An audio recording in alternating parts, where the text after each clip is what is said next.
Hi friends! I'm Aunty Jodi and welcome to Story Time.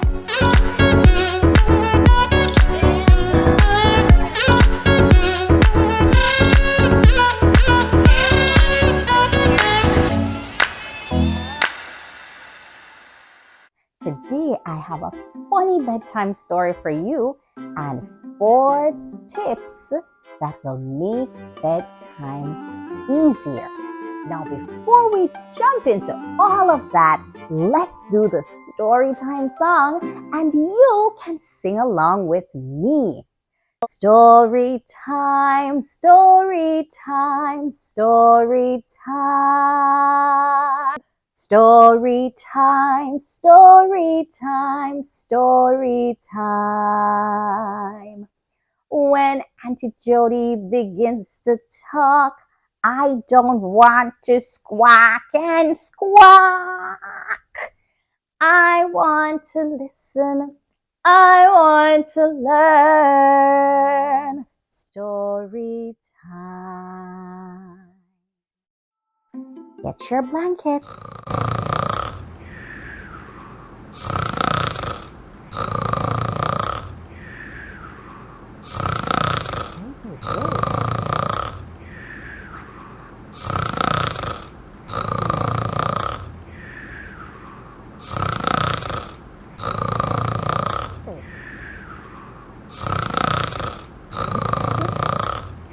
It's someone snoring. Do you snore at home, boys and girls?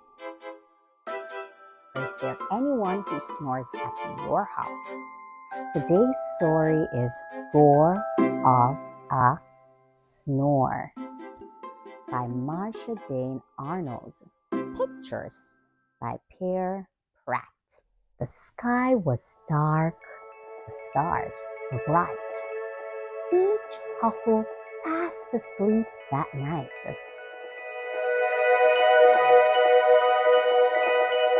Except for Jack. Eyes open wide, he tossed and turned. He groaned. Oh, he sighed. Jack heard a noise that rocked the floor. He heard a noise that shook the door. Jack heard a snore, a mighty snore, a clamorous snore, a thundering, ear-splitting roar of a snore. Uh-oh, Old Hound Blue was sound asleep. He woofed and snuffled at Jack's feet. Wake up, Old Blue, and stop that snore. Old Blue woke up, but the snore still roared.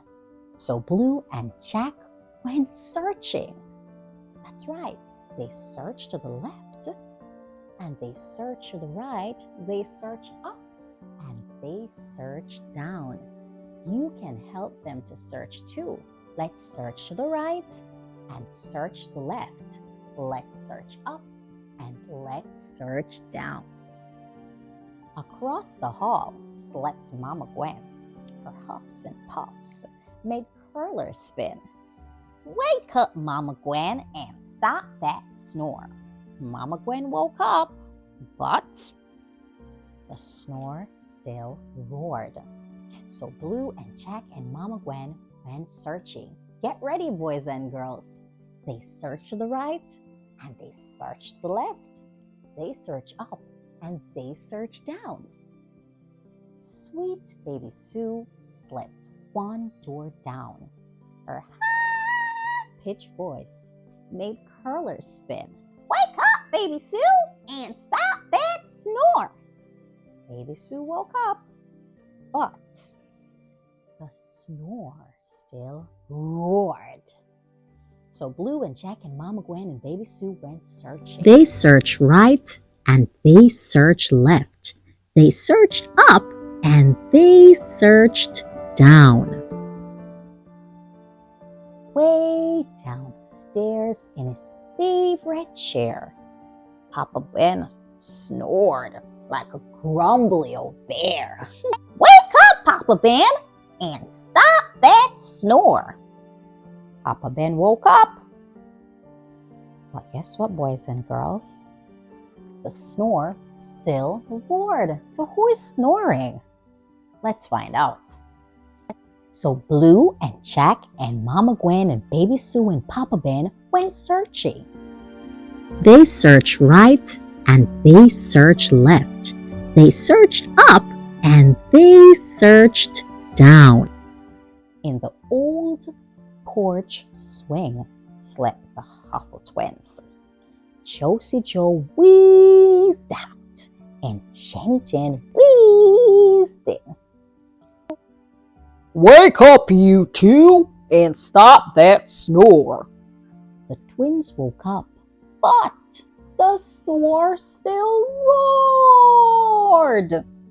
So it's time to go searching, guys. So Blue and Jack and Mama Gwen and Baby Sue and Papa Ben and Josie Joe and Jenny Lynn went searching. They searched to the right, everyone, and they searched to the left. They searched up and they searched down. But they didn't find anybody. So they went outside to the barn. That's right. The barn, boys and girls, is the place where animals sleep on a farm. They found their barn filled with snores. The sheep, the goats, the cow, and more. Wake up, you critters, and stop that snore. The critters woke up, but the snore still roared. So if the animals aren't snoring, who is snoring? Can you guys guess? What's that? Your grandma?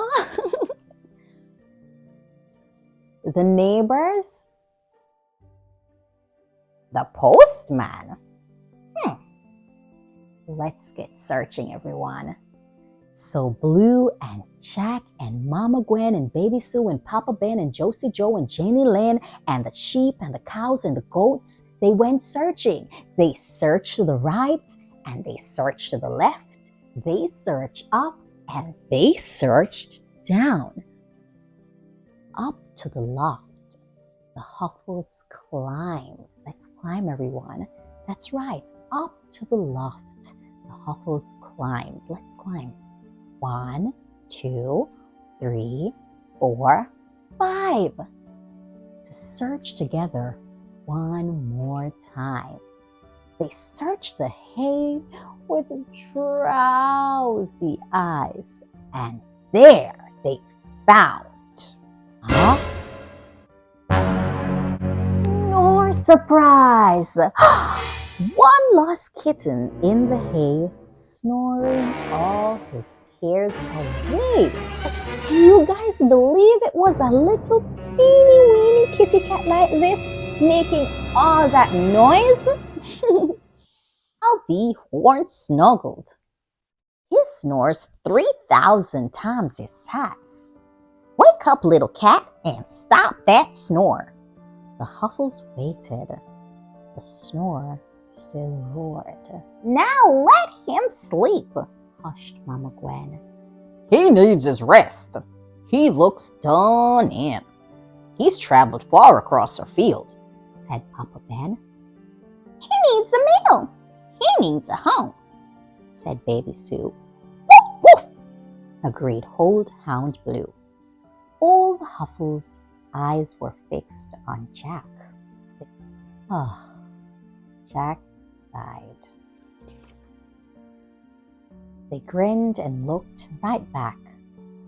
He's found a home. It's our haystack. So Jack and Blue and Mama Gwen and Baby Sue and Papa Ben and Josie Joe and Jenny Lynn and sheep and cow and goat and hens joined Little Cat and snuggled in. Each Huffle added snuffs, huffs, wheezes, whistles, grumbles, puffs. One giant snore sailed through the night. At last, the Huffles all slept tight. But down the road, eyes opened wide. Molly Olsen tossed and sighed. She heard a snore. If you enjoyed that story, boys and girls, please give this video a thumbs up, share with all your friends, and subscribe for more stories. Now, to the mummies and daddies who are tuned in, here are my top 4 tips for making bedtime easier for you and your little ones. My first tip is to prep your child's environment.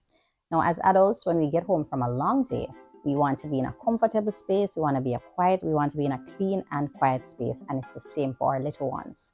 Whether you are at home, traveling in the car, traveling on the plane, or even on a train, it is important for you to start preparing that space for your little ones to get comfy. Try to make the space a little bit darker. If there's light, try to put things so that you can turn the lights off, or close windows, or cover windows. It's important as well for sound. You can play something soft when it's time for them to go to sleep. You can sing, or you can have complete silence. That works best, of course. And their clothing and their blankets and so on, that's really, really important to set that environment for them to get comfy and want to sleep. Second tip is to stick to a set routine. Just like adults, children feel more confident and secure when their daily activities are predictable and familiar. When your children know that you are always sticking to a consistent period of time to start and end their bedtime process, stalling or any delays are decreased, and you'll have a smoother transition. Number 3, pay attention to wake windows. When I had my firstborn, one of the best advice I had gotten was to ensure that she stays awake the ideal amount of time for her age. Keeping your child awake the ideal amount of time between naps and bedtimes means they build up enough of a drive to sleep. And my final tip is to set boundaries. A child's bedtime is not only about the child, but also about us, the parents. In fact, a top reason for both frequent nighttime wakings and having a hard time falling asleep is a well-intended one: too much parent assistance. If your little one falls asleep with you being there, they're highly going to expect that when they wake up or when they cry in the middle of the night, you're also going to be there. So, set some boundaries, allow room for independence, and let your little ones fall asleep on their own. Thanks again for tuning into Storytime. See you next time. Bye.